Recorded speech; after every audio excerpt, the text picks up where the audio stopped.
lot of enthusiasm. The Clippers came back in the third quarter, cut it to single digits, but then you turned it on. Talk about the performance of the team tonight.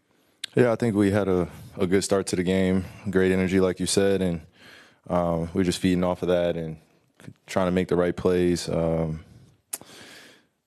a playoff game, game 3, it could go either way, just depending on how you start and also how you continue to be resilient in those next 3 quarters.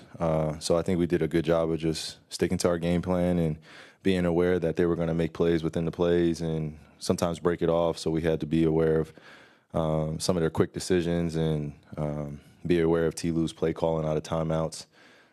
He's shooting he has a pretty high percentage against us right now. So we obviously want to cut that down. But when it gets to the gritty part of the game, I feel like we responded and we kept our emotions and we were able to battle to the end and come out with this win. So I feel pretty good. Kyrie, congrats on the win. I talked to AJ after the game. He got his first playoff bucket. I know you've had a lot of accomplishments throughout your career, but I'm curious, do you remember your first playoff bucket? Yeah, I do, and it's something that you don't want to take for granted. I didn't take for granted, and I was telling those young guys when they got in, go after it. Minutes in a playoff game are just as important as any other minute. You just never know when your number is going to be called, so I'm glad that AJ answered the call, and I was able to get a lob and feel good about himself, and we were cheering him on, and that's what team basketball is about. It's just everybody, fulfilling their role, but also celebrating the small wins out there, even if it's at the end of the game. Jason was talking about the positive impact you had, even though you had 2 first-half points. You were a plus 10 on the court and doing everything else. How can you explain the process you go through mentally, just kind of staying patient, and then all of a sudden they get within 6 in the third quarter and you kind of kick into overdrive?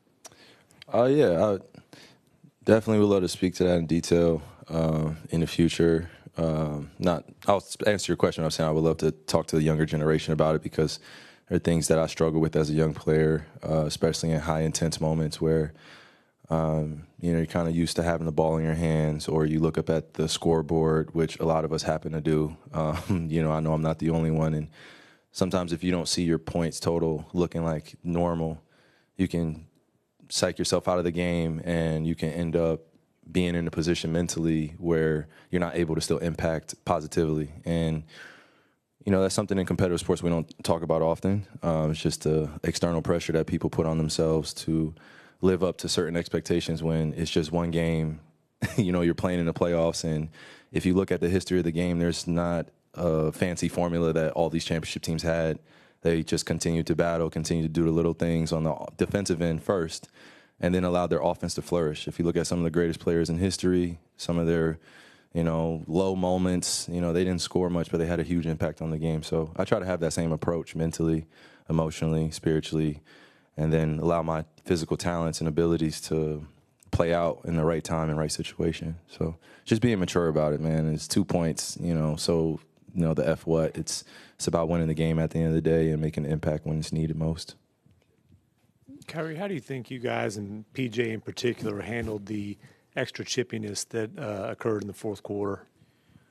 I was just telling my wife this other day. I think we spoil the fans in the regular season in terms of how many points are scored and how, it's a different style of basketball. When we get into the playoffs, and it gets a little extra chippy. And, I think when you're seeing the true competitive nature of certain guys, it's human, and you got to be able to control it. That's the key to all this. And if you're going to dish it out, you better be able to be ready or prepare for somebody to dish it back to you. So you just got to pick and choose your battles wisely, know who you can get under a little bit mentally, and just focus on the big picture at the end of it. That's overall. It's just don't get kicked out of the game. But if you are, then just make it worth your while, and just make sure we're winning. You know what I mean? Like, just make sure we're winning, and that covers a lot of mistakes. Is when you win, you kind of get exited out of the game. But I think things are going to happen throughout the rest of the series, and we just got to be prepared. And a lot of provoking going on, but it's just chippiness of the NBA game and just basketball when stretches get a little tough. Is there any benefit to embracing the theater of competition? You said what? Is there any benefit to embracing the theater of competition? Embracing the theater? What do you mean? What comes with it? Exactly. With playoffs or just in basketball in general? Just playoffs? Yeah, you have to embrace it, and you also have to be conditioned mentally and physically to be able to dish it out. I think that's what you're seeing right now is both teams are saying physicality, and you got to be able to do it for 4 quarters and still be able to run your offense at a very high level, still stay efficient, don't force yourself into a one-on-one matchup, and then defensively be there for your teammates and continue to stay locked in and focused. So, again, it's a chess match. You kind of just answered my question, Kyrie. When you're playing against an opponent who is not 100%, and they can also often be seen as a wounded animal, and how do you guys maintain your focus to stay aggressive and disregard that and get your job done? Yeah, just making the main thing, which is winning the ball game. They're going to throw guys at us. We're going to throw guys at them. They have depth. We have depth. In a playoff series, I don't think anyone's really 100%. So we're all battling through something physically, but I think mentally, when you can galvanize the group and trust that when you go out, someone else will fill your spot and continue to bring the energy, continue to do the right things on the offensive and defensive end, and that takes one stressor away from you if you are wounded, or a little injured. And I know a lot about the injury bug, especially in the playoffs. I could think back to just my Boston series where I played 20 games in that season, and you just don't have that extra gear. And everybody's been playing, 60 games in the regular season, then you come into the playoff series. It's a little tough. I think some of the greatest can do it, but when you're going against some guys that are really clicking at the right time, it's a little difficult to get your rhythm. So the playoffs are a different level. You don't get a chance to just fire away at will like the regular season. Every possession matters, and for us, we just want to focus on our main thing, which is, again, winning the ball game. What has helped you guys click so easily this second half of the season, if you will? We just took a look in the mirror, and we had a lot of bonding time off the court, and we just did things as a team, and we went through adversity. We talked about it. We were very honest in our therapy sessions that we used to have after games sometimes.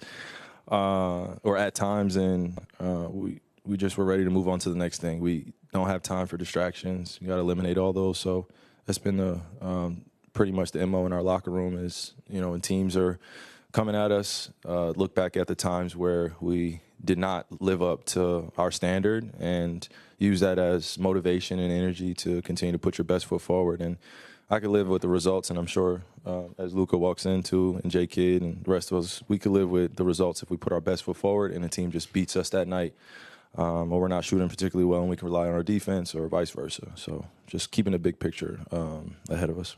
Hey, Kyrie, you're 19. You first forced 19 turnovers, 12 steals, I think 7 or 8 blocks. To put it in the NBA theme this year, is the Mavs defense a thing now? I don't know if we're necessarily looking for recognition.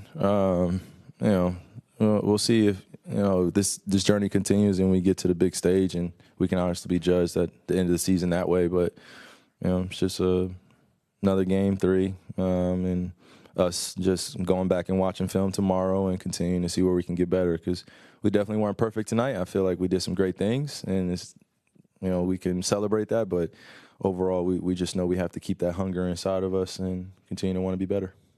Okay, and when we usually discuss foul trouble, we'll say 3 fouls in the first half or 4 fouls in the third quarter. You picked up your 4th, and you only had 2 points, but the rest of the game, you had 19. You didn't pick up another foul. How did you manage that? How do you usually manage that? And how did you have so much success throughout foul trouble tonight? Yeah, well, I would like to continue my streak of not fouling out of games. I think that's a positive. I like to think of myself as a valuable asset out there, so just got to play it smart and also understand that they're going to be targeting me a little bit and just be able to respond and just use my IQ to the best of my ability. It's not going to be the last time that I have 4 fouls, so just preparing for those moments and just reverting back to what I was talking about before, just trusting that the guy that comes in for me during that time also has that ability and belief and confidence from me that he can continue to either continue to run or give me a breather or give me time to be able to settle my thoughts, because there were some fouls that I was committing that are uncharacteristic, and You know, I got to be real with myself and be accountable. Some of them I just can't commit. And, you know, so you look at it 2020 hindsight and you're like, I should do this better. But at the end of the day, it's a team game. So I got to trust whoever comes in with me. And those situations are going to come up again. And we just got to be prepared as a team to deal with them. Yep.